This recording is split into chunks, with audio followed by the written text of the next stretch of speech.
જગદંબા કુળદેવીને પ્રસન્ન કરવા હોય તો કરી લો આટલો ઉપાય. રવિવાર અને મંગળવારે જ્યારે જગદંબાને આટલો ઉપાય કરવાથી જીવનમાં યાધિ વ્યાધિ અને ઉપાધિ સમસ્ત સુખની પ્રાપ્તિ થશે. પ્યારા ભક્તો, આપણે આપણા જીવનમાં બે દેવનો જ્યારે આપણી ઉપર છાયો હોય, બે દેવનો આપણી ઉપર રાજીપો હોય, ત્યારે આપણે જગતના તમામ ખૂણામાં જતા રહીએ ને તો એ આપણને સુખની પ્રાપ્તિ થાય વાલા. તો પહેલા તો આપણા કુળદેવી તો જગદંબા લોબડિયારી માં જગદંબા આદિશક્તિને ભવાનીને જ્યારે રાજી કરવી હોય તો શું કરવું જોઈએ? અત્યારે ઘણા લોકોનો મારી કથા દરમિયાન સાંભળે અને પછી પ્રશ્નો હોય કે મહારાજ અમારા કુળદેવીને પ્રસન્ન કરવા માટે શું કરવું? રોજ માની પૂજા કરીએ છીએ, રોજ માને ગૂગલના ધૂપ કરીએ છીએ, છતાં પણ અમારા જીવનમાં દુઃખ છે. છતાં પણ અમે ગમે તેટલું કમાવીએ છીએ પણ ઘરમાં રહેતું નથી. બંને જણને અનબનાવ રહે છે. ઘરમાં બધાના વિચારો સરખા નથી રહેતા. આવા બધા પ્રશ્નો થતા હશે. તો જો જગદંબાનો રાજીપો હોય, ભગવાનનો રાજીપો હોય તો જીવનમાં સુખની પ્રાપ્તિ થાય. માતાજીને રાજી કરવા શું કરવું પડે? માં ભગવતી કોઈ સોના, ઝવેરાત, મોતી કોઈ પણ વસ્તુની જરૂર નથી. માને સાચો પોકારની જરૂર છે. માને સાચો હૃદયનો ભાવનાની જરૂર છે. એક વાત આપણે જાણતા હશું કે જ્યારે મધદરિયામાં જગડુશાનું નાવ હલન ડુલન કરવા લાગે છે અને જગડુશા માં ભગવતી વહાણવટીને પોકાર કરે છે. ત્યારે નાવનું ડૂબવા લાગ્યું અને માં વહાણવટીને પોકાર કરે, હે માં મેં તારો શ્રદ્ધાથી એક દીપ પ્રગટાવ્યો હોય, હે માં મેં તારી શ્રદ્ધાથી માળા કરી હોય ને તો જગદંબા તું આવી અને મારા આ નાવને પાર ઉતારજે. અને પલભરમાં જ્યારે જગદંબાના કણકવળમાં શબ્દ અથડાય છે અને આજ લોબડિયારીમાં આદ્ય ભવાની આદ્ય શક્તિમાં ભવાનીએ આ જગડુશાનું નાવને પાર ઉતાર્યું તું. કારણ શું? કે શ્રદ્ધાનો એક સાચો ભાવ હતો. જ્યાં શ્રદ્ધા છે ત્યાં પુરાવાની જરૂર નથી વાલા ભક્તો. જગદંબાને સાચો પોકાર કરીએ છે, માને સાચા ભાવથી યાદ કરીએ છે એટલે માં ભગવતી આવે એમાં કોઈ પણ મિનમેક નથી. પણ તમારી જ્યારે શ્રદ્ધા બળે, તમારો સાચો ભાવ બળે અને ત્યારે માં ભગવતી કૃપા કરે છે. પણ અત્યારે થાય છે શું કે આપણા કુળદેવીમાં ઉમિયાજી હોય કે અંબાજી હોય કે મા આશાપુરા હોય, આપણે એની માનતા રાખીએ, એમને આપણે યાદ કરીએ. પણ જ્યારે જગદંબા કામ કરવા આવે એ પહેલા તો આપણે કદાચ આપણા મિત્ર કે આપણા સાથે રહેતા હોય, આપણી બાજુમાં રહેતા હોય, એમના દીકરાના લગ્ન થઈ ગયા, પાવાગઢ જવાની માનતા રાખી હોય અને દીકરાના લગ્ન થઈ જાય એટલે આપણે અંબાજીને પૂજવાનું મૂકી દઈએ અને પાછા મહાકાલીને પૂજવા માટે દોડતા હોઈએ. તો એ પ્રમાણમાં જગદંબા કુળદેવી રાજી ન થાય. શાસ્ત્રમાં કીધું છે મંત્ર, મૂર્તિ અને માળા કદાપી બદલવી ન જોઈએ વાલા. એમ તમે તમારા કુળદેવીને સાચા ભાવથી રટો, તમે તમારા કુળદેવીને સાચા ભાવનાથી શ્રદ્ધાથી માનું પૂજન અધ્યયન કરો એટલે જગદંબા ફળ આપે. મારે 2-3 દિવસ પહેલા બેંગ્લોરથી એક ફોન આવ્યો.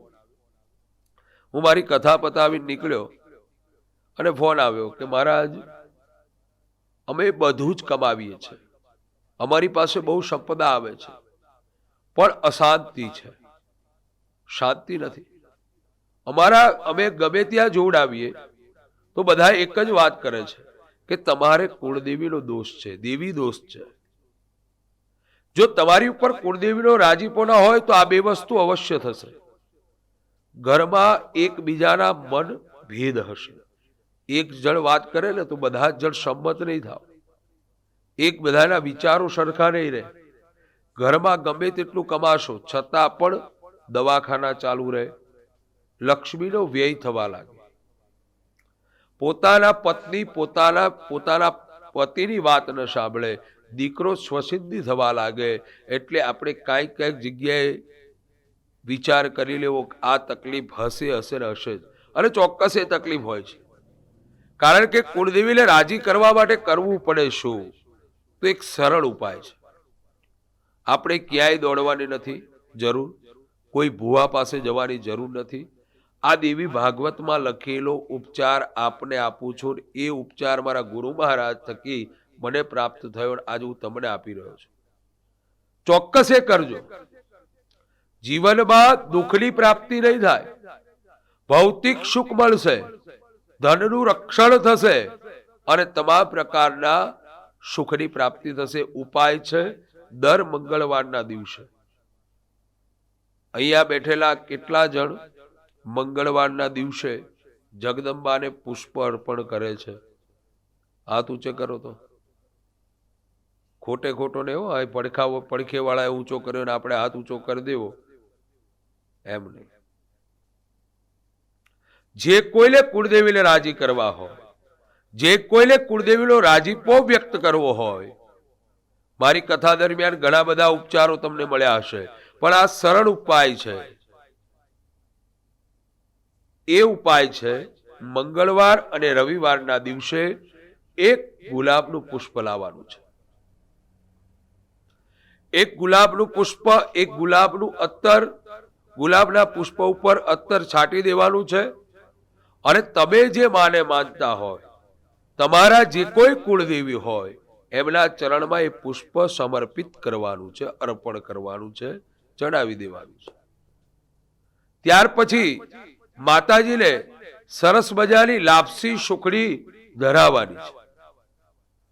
ગૂગલનો ધૂપ કરી માને પ્રાર્થના કરવાની છે કે હે જગદંબા, હે અખિલેશ્વરી, હે બ્રહ્માંડના અધિપતિઓ, હે જગદંબા, મારાથી જે કોઈ ભૂલ થઈ હોય, હું તારો બાળ છું અને એ બાળને સંભાળ રાખવા માટે તું જ છે.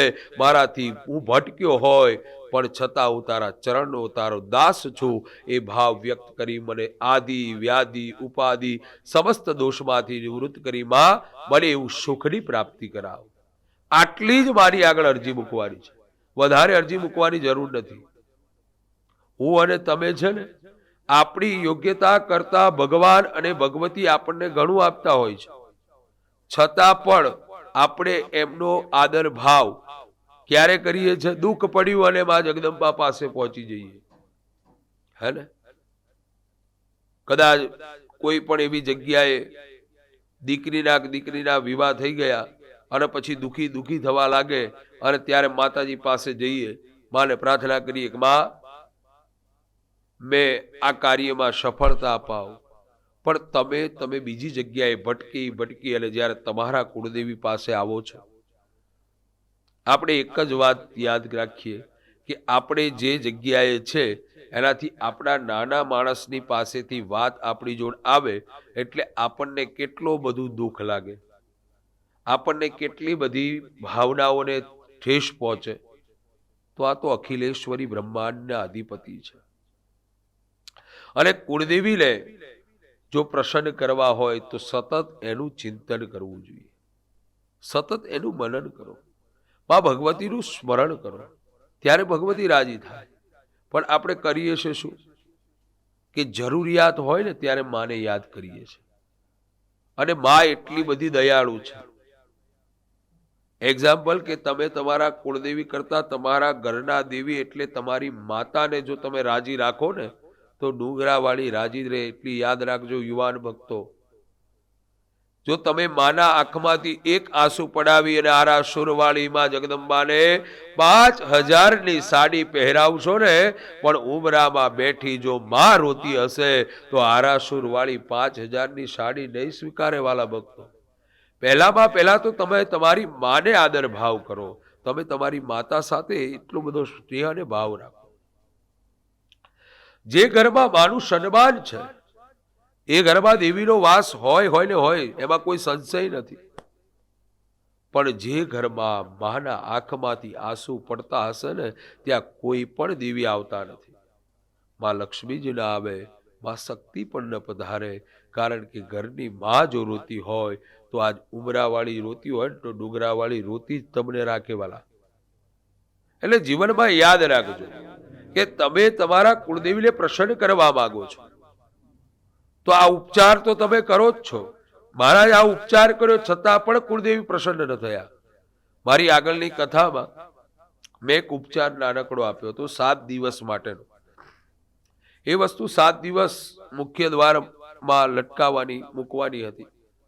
તો ઘણા બધા ફોન આવ્યા, ઘણા બધા લોકોને હું જવાબ આપી પણ નથી શક્યો. માફી ચાહું છું, કારણ કે હું મારા કથા દરમિયાન હોય તો દરેકને ફોનમાં હું જવાબ નથી આપી શકતો. એમાં આપણે કોઈ પણ જાતનું ખોટું લગાડવું નહીં.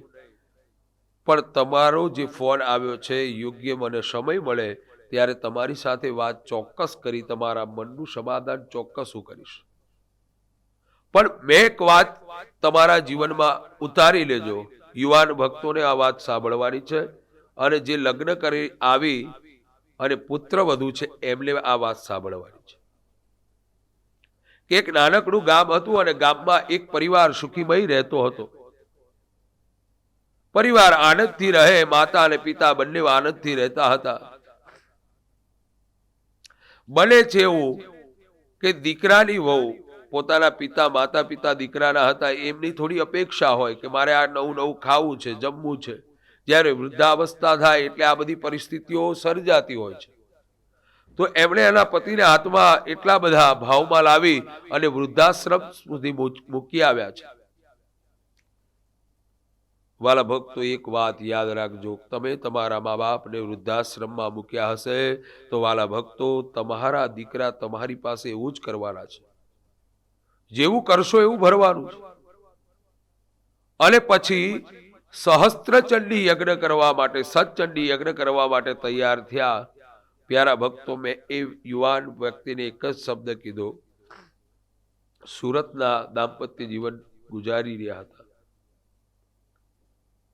નાનકડા ગામમાંથી માતા પિતાને વૃદ્ધાશ્રમમાં મૂકી એ લોકો સુરત આવ્યા અને સુરત ત્યાં જીવન જીવે છે.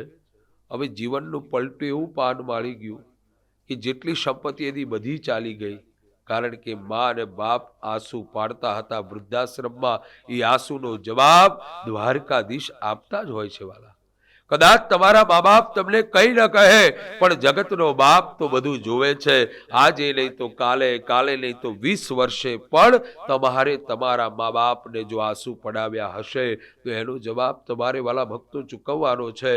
એ યુવાન વ્યક્તિ અને એ જે દાંપત્ય જીવન જીવી રહ્યા હતા, એને આ પુત્ર વધુ સતચંડી કરવાનું કીધું. મેં 2 હાથ જોડીને પ્રાર્થના કરી કે તમે તમારા મા બાપને ઘરે લાવી અને આ યજ્ઞ કરશો ને તો યજ્ઞનું ફળ મળશે. નહીંતર તમે સહસ્ત્ર ચંડી કરશો છતાં પણ ફળ નહીં મળે. માં રાજી ક્યારે થાય? અરે ગમે તેટલા ધૂપ કરો, ગમે તેટલા ભોજન કરાવો, ગમે તેટલા યજ્ઞ કરો, પણ ઘરની જો માં રાજી ન હોય તો એ રાજી નથી થતી. વાલા, તમે નવી ગાડી લાવો કે નવું કોઈ પણ કાર્ય કરો, માને આગળ રાખીને કરજો. તમે કદાચ લોન ઉપર લીધું હશે ને તો ચપટીમાં લોન પૂરી થઈ જશે, ગેરંટી સાથે હું આપને જણાવું છું. કારણ કે માનો આશીર્વાદ છે. માં તમે ગમે તે કરો છતાં પણ દીકરાનું સારું ઈચ્છે, એનું નામ છે માં. એટલે જીવનમાં તમારા કુળદેવીને રાજી કરવાનો મેં આપને ઉપાય જણાવ્યો. સાથે સાથે તમારે જીવનને સાચું જીવવા માટે તમારે તમારા મા બાપને સારી રીતે રાખવા પડશે. ત્યારે તમારા કુળદેવી રાજી રહેશે. અને મા બાપ ન હોય એ લોકો, એ દીકરાને તમે જુઓ. કારણ કે જેમ પોતાના ઝૂંપડા ઉપરથી છત ચાલી જાય એમ જ્યારે દીકરા ઉપરથી મા અને પિતાનો હાથ ચાલ્યો જાય છે ને, એ સ્વર્ગ વહુડા થઈ જાય છે. અને પછી એ બાપડા દીકરાઓની હાલત થતી આપણે જોઈ છે. જ્યારે યુવા અવસ્થામાં જાય અને જ્યારે બાલ્ય અવસ્થામાં જે દીકરાને મૂકી અને મા બાપ ચાલ્યા જાય છે, એ દીકરો ભટકી ભટકીને અન્ન ખાય છે. અંતે માને અને બાપને યાદ કરતા દીકરાઓને આપણે જોયા છે. તો આપણા મા બાપની સેવા કરજો, તો જ ડુંગરાવાળી રાજી થશે, તો જ તમારા કુળદેવી રાજી થશે. તો કુળદેવીને પ્રસન્ન કરવા માટે પ્યારા ભક્તજનો, રવિવારના દિવસે એક ગુલાબનું પુષ્પ, એક અત્તર અર્પણ કરો અને મા જગદંબાને લાપસી સુકડીનું નૈવેદ્ય ધરાવી મા જગદંબાને રાજી કરો. તમામ પ્રકારના સુખની તમને પ્રાપ્તિ થશે, થશે અને થશે. તમામ પ્રકારની મનોકામના સિદ્ધ થશે.